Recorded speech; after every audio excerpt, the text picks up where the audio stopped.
Hello, everyone. My name is Jay Donnelly, and I used to be an actor. Um, I haven't acted since late December of 2022 because I unfortunately got a lot of hate for my role I did, my most recent role. It was a controversial short drama film about reverse African American on white racism, where I got cast to play this 16-year-old white teenage boy who lives in a predominantly African American neighborhood. I was actually 21, but I have such a baby face, and I looked about 16 or 17, and they just I just with me age is just a number, so I was easily able to pass off as a teenager, just like how Christian Coulson, the actor who played Tom Riddle in Harry Potter and the Chamber of Secrets, was 23, and he looked young and was able to play 16-year-old Lord Voldemort well, like stuff like that. And but anyways, to stay on topic, I get I have these African American teenage boys, and what's funny is that they was actually played by actual teenage boys between the ages of I think the youngest was like 14 and the oldest was 19. Late middle school and high school, and like late middle school to early high school. I mean, no, sorry, I'm late middle school to early college. Um, and they call me names like cracker, honky, redneck, and trailer trash, and they throw rocks at me. They chase me, trying to beat me up, and then I go home. I get my dad's rifle, and I attempt to go outside and like shoot them in self defense. But then before I can go out the door, my mom steps in and she stops me. And she tells me like, "What am I doing?" And I tell her, and then she tells me that I'm the stop. She didn't tells me to put the gun away, and that she tells me to not fight hatred with hatred, and and then I start crying, and then she hugs me, and then everything goes black, and then the words appear saying, "What if it was you?" And I got a lot of hate for the role, and the reason why is because the film, it was made by these like conservative leaning African Americans who believe in the whole like reverse racism theory that people of color, especially African Americans, are now the people in power, and that white people are now the oppressed. And it had everyone thinking I was conservative leaning too, but I'm actually not. I identify as just a moderate independent, and I personally, I only support Bernie Sanders, like that, like only him. That's it. But that's really kind of I personal between me, and I shouldn't have shared that. Sorry, I did. But anyways, yeah, and now that and but the reason why I let that slip out, and the reason why I do, is because I'll explain why. So I happen to be 1/16th Scandinavian from Denmark. I know it's not a lot. It's like less than a slice of pie, but it's still in me, and I take pride in it. It's the reason why I have pale skin, sandy blonde hair, and blue gray eyes, like blue/gray eyes.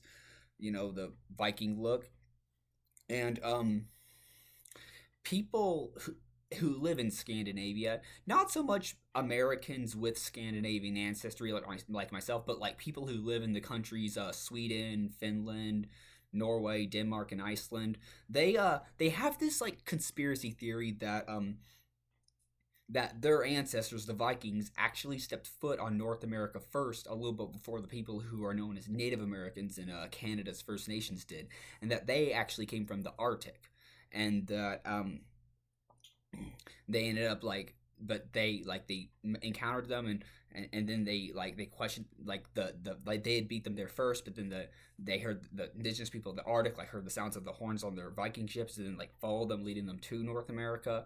And then they when the Vikings came back with more Vikings from Scandinavia, they questioned them, and then they taught them their Norse Viking language, and then they questioned them on who they was, and if this was their land, if they was trespassing, and so sorry, and that the indigenous people of the Arctic was honest to them, and told them that they had beat them there first, but also told them about how dangerously cold it was becoming in the Arctic, and how many of them, including babies and toddlers, was dying of hypothermia.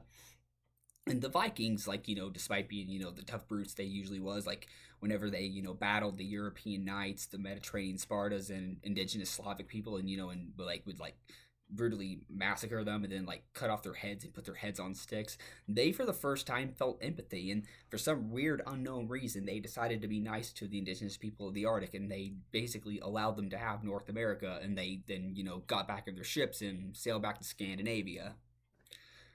But it's not allegedly confirmed that this is true. It's just what a theory that people who live in Scandinavia believe, and hardly most all people who are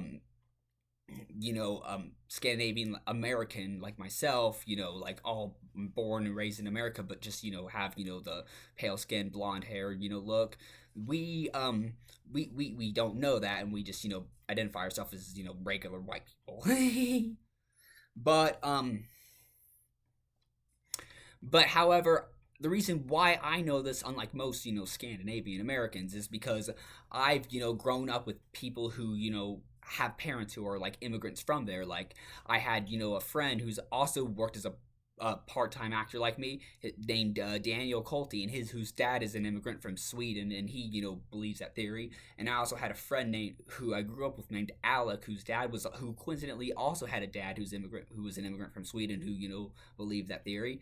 And I also, when I was in like in late the midway half of seventh grade and all throughout eighth grade, I and no no in some of sixth grade and seventh grade, I was friends with this girl a little older than me. Her name was Abby. Like we was both in middle school together when I was in seventh grade, and I know sixth grade, and she was in eighth grade. She was 2 years older than me. I was 12. She was 14, and she her dad her dad was an I forget.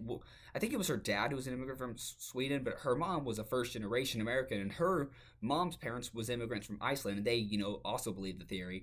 And now, before anyone like, and people all the time like would think that people outside of our ethnicity, like like brunette white people, red haired white people, and people of color, they all like to like or even like Mediterraneans and Slavics, they like to all call us crazy and delusional. But I've come to realize that just because someone doesn't agree with you doesn't mean that they don't like you. And just because we have our own ways of thinking, and for instance, like, how are we any different than the Italian Americans who like to ignorantly celebrate Columbus Day and stick with Columbus, and mock Indigenous Peoples Day with their Columbus Day? Like, how are we any different? And what's funny is that Scandinavians also would celebrate Indigenous Peoples Day, when what they do is they dress up as Vikings like their ancestors, and in Scandinavia they celebrate it both every second Monday of October and every early July day, because of how America has it every second Monday of October, and Canada has it someday in early July, something like that. And what they do is they just dress up as Vikings like their ancestors, but they don't dance or anything, because they're white, and like they say, white people don't dance. but I'm just coming to think this, that just because certain cultures don't agree with each other doesn't mean they can't like each other. Like, just because like example, like, if you as a person, like, if your parent or like spouse or kid doesn't agree with you, it doesn't mean that they don't like you. Just this, just advice that I've come to think of, that is I feel like has opened my mind and made me smart, just just thinking. Or example, if you're at a job, or like your boss or colleague doesn't agree with you, it doesn't mean they don't like you. It's just they just think differently, and that's fine. Like, in that it can't just ruin a possible potential friendship. And that's all I've got to say. And just so you might be wondering what made me think of this advice to tell with y'all. It's on a video that's tagged on my Instagram by a former U.S. veteran named Jason Redman, but Jason Redman is not the guy who tagged me in the video. The man who tagged me in the video is named Frank William Jameson, and he was making that video really in homage to his daughter, who was murdered by henchmen, like of his arch nemesis named Lawrence Connor.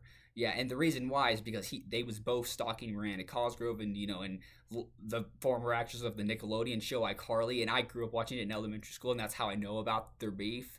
And they've been enemies like ever since. And because Lawrence got jealous of Frank, because Frank was getting more attention than him from her, and then he began exposing him as a stalker of her, even though he is one himself. And then Frank found out and wasn't too happy, then began making up lies about him being a pedophile, and then they've just been enemies ever since. And then eventually Lawrence got sick of Frank making up lies about him being a pedophile, and so he just got some of his henchmen to like beat the shit out of his daughter with baseball bats until she died.